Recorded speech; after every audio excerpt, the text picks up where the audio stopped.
Hey everybody, there's a whole lot of weird statements and allegations and content nukes and all this kind of stuff being levied against me, and I've refuted those things in many different locations on the internet, but I thought it'd be good to put together this video so you guys had it all in one location, because people are fighting over little pieces of information and ones that they hadn't heard and all of this kind of stuff everywhere that they can. So if I put it all in one location, it's much easier for you guys to find everything, and then you can just divert people to this instead. Much easier. And no, I'm not going to monetize this video. I just want to get this out there so you guys can actually see what the hell is going on the other side. Number 1, Maldavius Figtree. This is the character that everyone's talking about. You'll actually see this posted all over the internet with people trying to use it as some kind of a gotcha against me. Except this character's never been secret. I talk about it all the time on stream, and I usually refer to Second Life, which is where this character resides, as an adult version of Roblox. And this character isn't just used in Second Life either. In fact, I've used it in other games. Kill the Moon is a demo that I never ended up releasing because it kind of sucks. It was fun to build, something kind of a side thing, took us maybe 2 months to do, and it was a good exercise, kind of like doing a game jam. But there's the character. I use him everywhere, because it's my cool old object head character, and I like that kind of a thing. With that in mind, the allegations that were brought against me were pretty goddamn heavy, but they're also not the first time they've been brought against me. The first time was in August of 2024, where I had to put out this announcement that's still up in the news channel on our Discord. I said apparently some people believe that I ripped off an underage artist 16 years ago. That artist went by Wingless Emoto at the time and is now known as Mameface on Twitter. They were 17 and I was 19 when all of this went down, and no, we never did anything sexual together. We made avatars in Second Life and our work was really popular. And by really popular, I mean we were one of like the top 3 avatar creators at the time. The two of us made about $5,000 to $10,000 US every month doing this. They did all the models and I did all the programming in LSL. This is part of me being a freelancer back in the day before my career really took off. We had a falling out over pay splits and Wingless open sourced our work. Wingless wanted 80-20. Our agreement was 50-50. When I said no, Wingless took all of our stuff, sent it out to the entire world with full permissions. Second Life has a permission system where you can change the permissions that the next user has, and by checking all of the boxes, they had free reign to distribute, modify, and copy our work infinitely. They never got fired, they quit on their own and did this on the way out. Tabloids at the time do what tabloids do. We were kind of a big deal in the game at the time for the avatars we were selling, so they made extreme and idiotic statements and took the side of just the artists without reaching out to me. These tabloids still exist and people are starting to dig them up now. That's it. This is 20-year-old drama. Now here's the interesting part. Mame and I made up 4 to 5 years later. We've been best friends ever since. You can actually reach out to them to confirm any of this. We'd been talking about them coming on stream to stop this tide of idiocy because this isn't the first time. This isn't even the second time. This has happened for years. People try to do it all the time to try and take me down, and the two of us always shut it down together because it's wrong. It's completely wrong.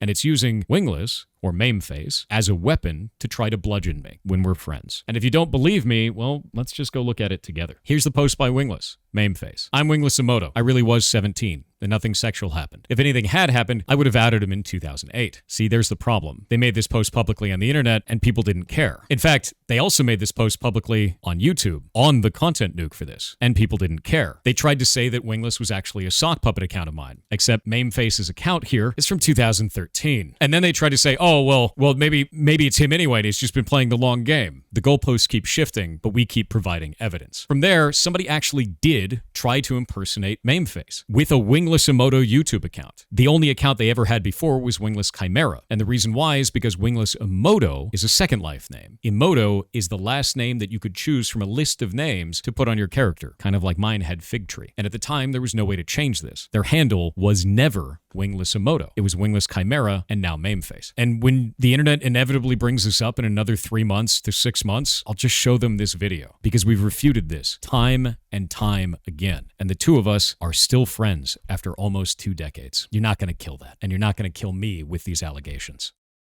Now for the second one, Asmongold. I recently went on Asmongold's stream and I talked about a game called Ashes of Creation. People feel betrayed that I talked to Asmongold in the first place because they feel like his ideals will somehow seep into our community and they are inherently negative. They also feel very angry because a lot of people in the comments on things like Twitter were going and attacking them, and they feel like that's somehow a core part of our community. So let's get into that. This video came out from a content creator called Narc. The reason that I had the conversation with Asmongold in the first place is because of this. As you can see, it shows a desert that's kind of, well, drab and empty. Narc's video talks about how he felt betrayed by the developers and he felt like the game was a scam, and he showcased this desert as an example of those feelings, saying the desert had not been completed and that there was nothing there. He had actually misrepresented the content here. You see, this is the very edge of the map in an area that's not finished in a very early alpha version of the game. And in the game today, still in alpha, it looks like this. And it's really, really cool looking. By misrepresenting that on Asmongold's stream, he actually set the tone to 50,000 plus people. Now, to understand how big of a deal that is, Ashes of Creation's primary Discord only has about 100,000 members. Our community is about 20,000 of those. We play this game all the time. So I'm very invested in wanting to play this. I really enjoy this game, as do many other members of our community. And the moment those calls went out saying the game was a scam, Asmongold's chat started to fill up with people echoing that sentiment, because they had no other information. Right after this, Asmongold had on Stephen Sharif, the creative director for the game, and he showed off the desert to the best of his ability and refuted the claims. The problem was, some of the people in chat were still saying, oh, that's fake, that's the developer, he's lying just to get money. So I went on, reached out to Asmongold, and said, hey, I've had 500 hours in this, come and talk to me. And he had me on. We talked about it for about an hour, and I produced this video that's about 35 minutes long as a result of that. And the whole thing is me basically talking about the game and Asmongold saying, That's kind of the whole thing. It's like a live react video. If you've ever seen his content, you understand what I'm talking about. There's nothing in here that's inflammatory. There's nothing in here that promotes hateful rhetoric, as people have been claiming. And this is all very mundane. So right after I put this out, a lot of people were really angry. So I had to put out a statement about it. I said, a lot of people are mad that I talked to Asmongold recently about Ashes of Creation. I can see all of your comments and messages about this through YouTube and here on Twitter. In this instance, another creator made a disparaging video about the game, and Asmon didn't have enough game knowledge to talk about it because he hasn't had the chance to play it. So this immediately makes the audience have a negative opinion of something with nobody there to say otherwise. I have over 500 hours in the game and refuted the video by the other creator. As Asmon's channel was the flashpoint for this, it makes sense to talk to him about the situation and clear the air of bullshit. We did this live on Twitch the same day it happened. In the internet of today, if you don't say something, then the room will fill up with people who do. I chose to help set the record straight on this, and I'm glad to have done so. If you want to cancel me for this, for talking to him, that's fine, but I would do this again given the chance. The developers don't deserve unwarranted hate, and I would do this again given the chance. The reason why is because as many people on the internet tried to state I was platforming him and his ideals by doing this, his community is massive compared to ours. If you have all of those people with a negative sentiment about the game and they have absolutely no other information to refute it, they're just going to go trash the game. And I don't think those developers deserve that level of hate whatsoever. And if I have an opportunity to fix that before it becomes terrible and out of hand, then why wouldn't I take that opportunity? For those of you who think that I gained money from this or anything like that, I didn't. This was not a financially advisable thing to do. People are pissed about me taking a stance on that, but I think it's the right thing to do. If you see something that's false, say something about it. And if you don't like that I talk to him about it, that's fine. If your whole entire idea here is to try to take down Asmongold, and the only way you can think to do that is by coming after me for having a conversation about a video game, you're not going to get that accomplished, and it doesn't make any sense. From there, I've had to put out another one, and I was kind of pissed about it, so I originally deleted my first post, because I basically just said, this is why I did it, I'd do it again. It's a little crass for me, so I deleted the comment. Under those circumstances, I would have absolutely had that conversation again. Prior to me being on with him, another creator was there defaming the developers and the game we talked about. As Asmongold didn't have an understanding of the game, he couldn't refute the claims. It was being bashed to 50,000 plus people, which is a death sentence for games of this size and at this early alpha stage of development. And by the way, these are the types of allegations that have been brought about it for years. And after we had that talk, they've all but disappeared. We barely ever get those types of statements in chat anymore. It's really nice now that that air has been cleared. So it had a definitive positive effect on the sentiment for the game. So to reach out to Asmon, as I have 500 hours in this is just a repetition of the same stuff. But threads like this are just filled with people that are bashing me for just having the conversation. I don't think anyone should ever be restricted from having a normal conversation about normal things. I think the idea of going after someone for guilt by association is really dangerous. You can be mad at me for things that are real, but if you're mad at me because I spoke to someone that you disagree with, this is going to get really out of hand really quickly. And I don't want that kind of environment, and our community is definitely not that kind of environment. You can and should be able to speak to anyone about anything that you want to. And if people are going to go off the deep end to attack you for that, we're more cooked than I thought. Heartbound, the indie game that I work on. People are currently review bombing this. They're very upset, and I can understand why in some of those cases. I haven't worked on the game for the last year. I could have communicated better this entire time, though, and that's completely on me. I'm a dumbass for not putting out more announcement posts and releasing information to you guys to let you know that was what was going on, and I was stressed the entire time and acting like a fool. With that in mind, I've started putting out updates on this game again. We actually put the first one out on January 19th, 2025. I made an announcement out to the Discord about this on that date, saying that we'd be moving to monthly update builds. Everybody was really excited about this, and they're quite happy with it. I then put out a video talking about what was going on and why this all happened. People seem to really like this. It's sitting at 4K likes on it. It's got about 93,000 views, and most of the people inside of the core community were really excited about the prospect of the game coming out now. And we have it all listed in timestamps for everything that's going on there and why we're doing all of this kind of stuff. With that in mind, this led to the review bomb, but it didn't stop me from working on it. On February 1st, I released the first patch, just like I said I was going to. We put out the patch notes for it, I made another announcement on the Discord, and I plan to make the next patch on March 1st. In fact, I work on it all the time. I was even showing it off on stream earlier. This is part of the new environment that I'm putting together to be able to get this out to the rest of the public on March 1st. There's a lot of dialogue in here, and it's the end of a chapter, so there's a huge amount of stuff that I have to do. I've also updated the Heartbound ARG in the background, which a lot of people don't even realize is there. But we'll talk more about ARGs and puzzle mechanic stuff later. So with all of that in mind, if you're still upset at me about this, I get it. For those valid reasons of not communicating and not putting out information and not putting out updates to the game, I understand and I hear you, and I'm sorry for that. For the other amount of posts that are on there, there's quite a lot of them that you'll find inside of those reviews that aren't even about the video game. They'll put things in there like Maldavius Figtree, which we discussed from the first part of this video, or complaining about me talking to Asmongold, or saying Mana Gem from World of Warcraft, because they still haven't let that go, or all the other shit that goes on in there. It's all of the allegations all of the time, and because of that, I had to lock down the Steam forums to stop people from talking about this stuff, because it's incredibly obnoxious. Not to stop them from giving critique or, saying like, oh, you did a bad thing. Stopping them from doing things like posting my home address and telling me to kill myself, because that's what a lot of them were. And we reported those to Steam, and I can thank you, Steam, for banning those accounts for doing that. If you're just a normal player caught in the crossfire, again, I am sorry. Please wait until March 1st and the 1st of every month thereafter for the next updates. Now for the next one, which is Ashes of Creation. Ashes of Creation is an MMO that is in very early alpha. I actually talked about it earlier in this video during the Asmongold segment. Something that I play quite frequently, and I play on the Lyneth server, and I am currently the mayor of Halcyon. I actually just got re-elected. So thank you, glorious population. With that in mind, it's a game that is a social sandbox. And if you've never played one of those, they're usually built on player conflict. There's a lot of propaganda that's put out. There's a lot of shit talking between players and things like that. Very similar to EVE Online or Albion or Foxhole. If you've ever played Foxhole before, you know that the wardens eat babies as an example of propaganda, right? Very simple stuff. Collies definitely don't, though. So with that in mind, this server is rife with this kind of behavior. It's very normal. And there's a lot of tension on the line because we're constantly combating each other and trying to get the upper hand through different resources. In one of those groups that I was in, inside of my own guild, I accidentally pulled something with a spell called Ball Lightning. And you can see it kind of off in the back there. I thought somebody else in the group pulled this, and I was really pissed off, and I blamed the rest of the team. And the reason why I had done that is because earlier on in the fights, people just kept pulling random shit. And then I accidentally pulled random shit, and I looked like a dumbass because I was an angry dumbass. This was entirely my fault. And later on, when we reviewed the footage, we realized it was entirely my fault, and then I apologized to everyone involved. Later on, we ended the raid, and we moved on to other content. All of these people are still in the guild, and we still run with each other all the time. So I know people on the internet get really agitated about stuff clipped out of context, but here I was mad, and then we worked it out. Outside of that, the weird narratives that I've somehow been kicked from the server are completely false. As you've seen on my earlier part of this video, I'm on a flying mount. Flying mounts are only available for mayors after getting reelected by people where they have to vote on me. We're also the dominant force on the server. We fight with everyone all of the time, as we should in any PvP-focused game, and we give a lot of reports and reviews and bug reports to the developers all the time. We also run internal information and have a thriving community of about 22,000 people on the Discord specifically for this game. So, not going anywhere. I haven't been kicked out, and this wasn't that big of a deal, even though I was a jackass in it. Now to the next one, where people are calling me a Nepobaby.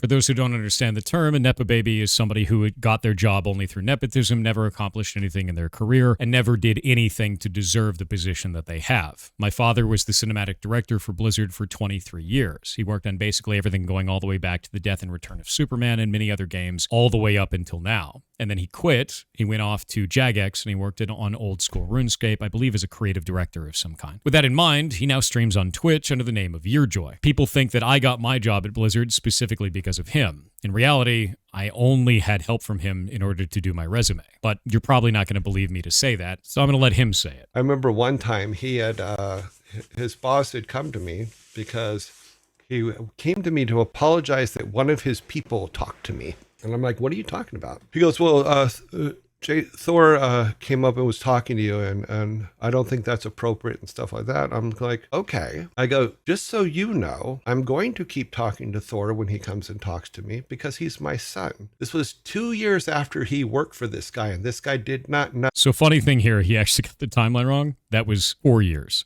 into my career. Know that Thor was my son, and that it's okay for Thor to come talk to me. You know, but it was in public. It was in the quad at work. But it's like, no, he can talk to me anytime, just like anybody else at Blizzard could come talk to me. For those who don't understand what's going on there, my own boss didn't know who my dad was. It's really hard to be a Nepobaby when the people who control your career have no idea who your connections are. Aside from that, for the people who have this narrative, both myself and my brother applied at the same time. I got the job, and my brother didn't. Where was the nepotism for him? And now for the next one. People saying that I'm using a voice changer. I can actually just control the vocal range of my voice. Just go like this and talk all the way down to the bottom of your vocal range. This isn't that hard. Then you go like this all the way up into your nose and talk like this. Amazingly, people's voices change over time, and they do this at different ages as you go through life. On top of this, streaming and talking for 12 hours a day doesn't make that any easier or better. Outside of this, you can actually catch me on a bunch of other content creators' channels. I went and did a tailgate party with Esfand in real life. I'm going to tell you right now, Dix is good.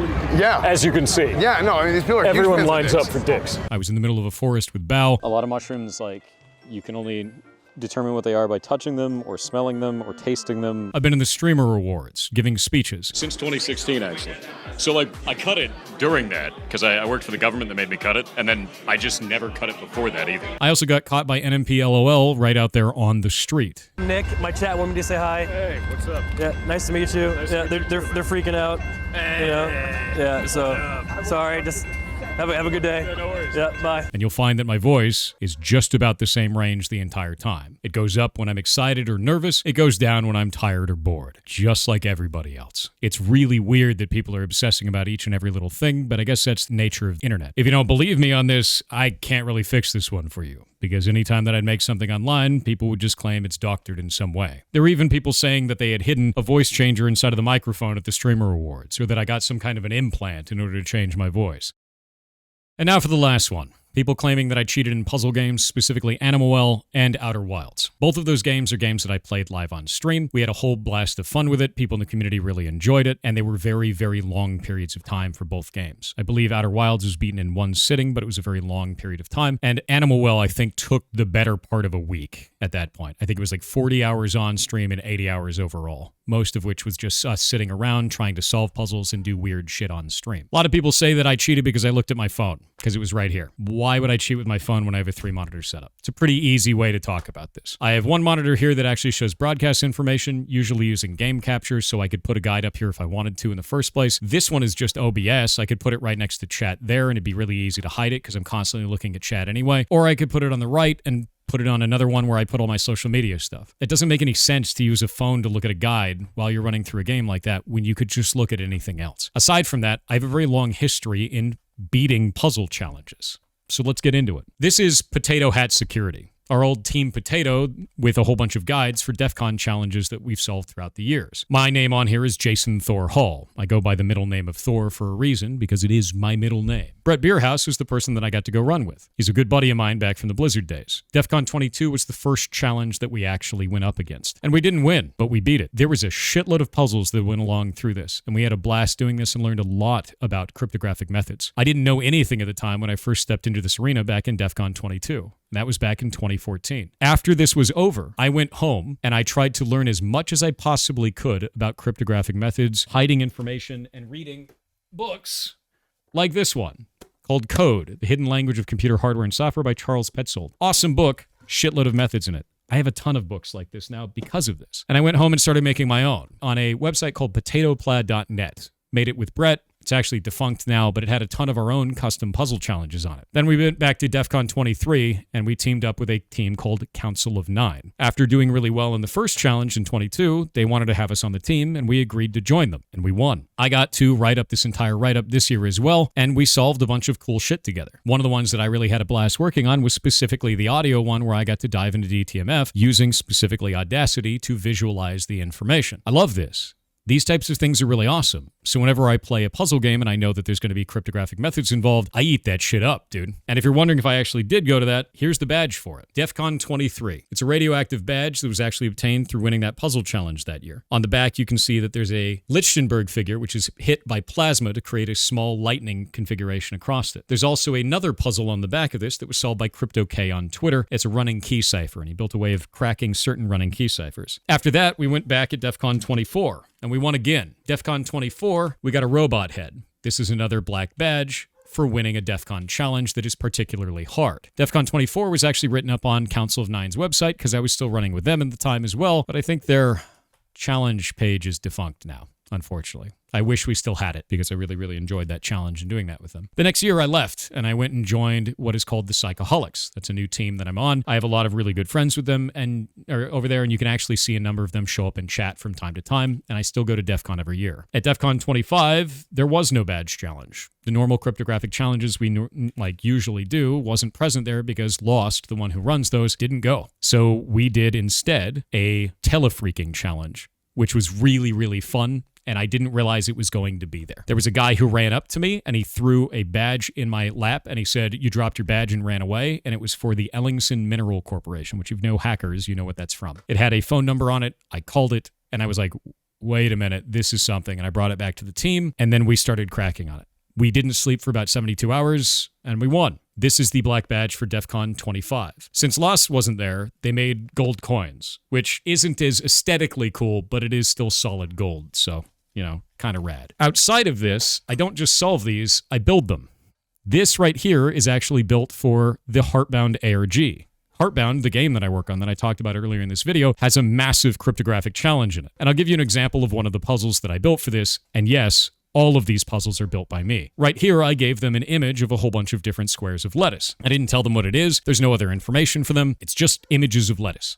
If they laid them all out in a row, it actually creates a strip of 0 through 9 squares, which means this is a grid of numbers. That grid of numbers doesn't go over 26 at any time, so because of that, it actually comes out to letters. Good, this operation is complete. Proceed to lettuce squares. And the next puzzle is lettuce squares. But there's other harder puzzles in this as well. If we go up here and we find, where is it? Truncated. There it is. Truncated was one of the ones that I gave them where I just gave them an image. This image is a picture of a zipper, and that's it. The zipper is actually a zip file, and inside is a WAV. That WAV is called celestial bodies. If you visualize the spectrogram of that audio, it comes out to all these weird symbols. Celestial bodies is a reference to moon type, which is a precursor to Braille. This is a message written in moon type, and it says this fragment is lost among the stars. The stars.png on the server is actually this image here, which is a color-shifted version of the night sky. In the EXIF data for that are these numbers here. They had to determine that those were DTMF tones. As you can see, it's got one of 6971336. So you go to 6971336, and that's the number 2 on your phone pad. Whenever you hit a number on your phone pad, it comes out to 2 tones, dual tone multi-frequency. Plays them both at the same time. The 697 hertz tone and the 1336 hertz tone. So that's a 2. They had to figure out that all of these came out to all those numbers, and then that comes out to the next message, which in this case was boot record, and that brings them to the next page. This is a massive series of cryptographic challenges that has spanned years, and it's something that I build in the background so I can stay sharp for things like DEF CON. Puzzles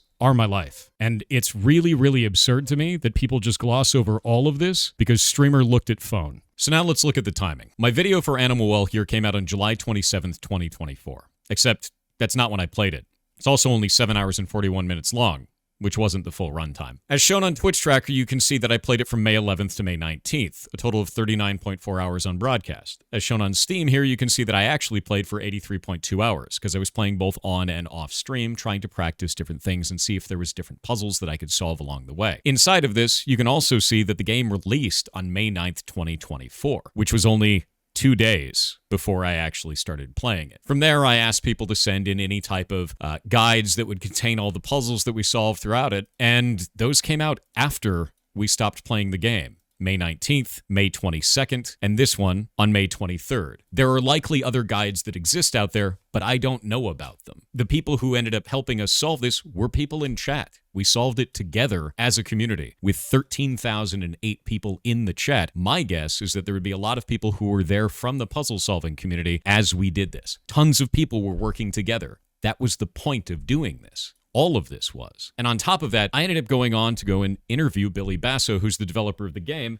and got the physical version of the game, which just arrived the last few days, which we're planning on beating this together as well. And that's everything from me. Now that everything's in one place, it'll be much easier to just direct people to something like this so that they can choose which thing they're angry about and then get extra context for it. And if they decide to still be angry about it after that, that's fine with me. I would much rather have this kind of information out there so that people have some other type of voice in the room rather than all of these different content creators releasing content nuke and expose videos without any additional information, especially after they never reached out to me in the first place to find out what was true or not. I understand the idea of anything for views and trying to put content out as quickly as possible, but you guys could do better than that, honestly. To the rest of my community, I'm sorry you're having to go through this and watch this kind of shit go on every day. At least now you have some kind of ammunition to throw at people that are causing more drama in the future. Anyway, I hope you guys all have a good day, and I'll be back on stream tomorrow. See ya.